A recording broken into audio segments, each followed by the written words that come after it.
CGCP 2245 by Chesthetica. White has 2 rooks, 2 knights and a bishop against black's bishop, knight and pawn. So white is ahead, but black's rook on d5 is in a position to be captured by the king, and so is his knight on f5. Black's bishop on d8 is also in a position to be captured by the white rook. So what happens if rook captures bishop? Well, then king captures knight, followed by rook to f8 check, king to e4, rook g3 discovered check, knight to f3 intervening.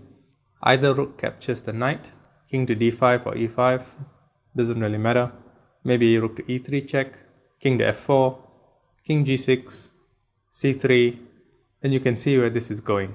Checkmate soon to follow. But that's a lot of moves. Is there a simpler way? Let's take a look. Yes, it turns out there is. White plays the quiet rook to f2.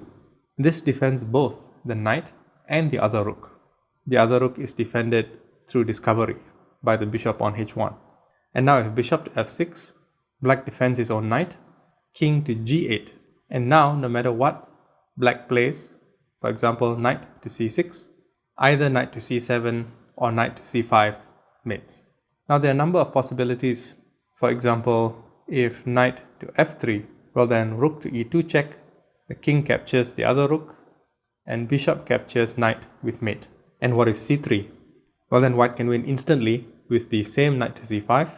Knight to c7 doesn't work because the bishop can capture the knight, or rook to d6 mate. Now after bishop to f6, notice how the king is also put in check. But why doesn't the king move to say h7?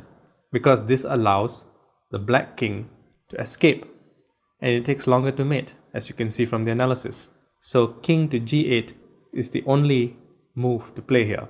And finally, let's take a look at maybe something like bishop to h8.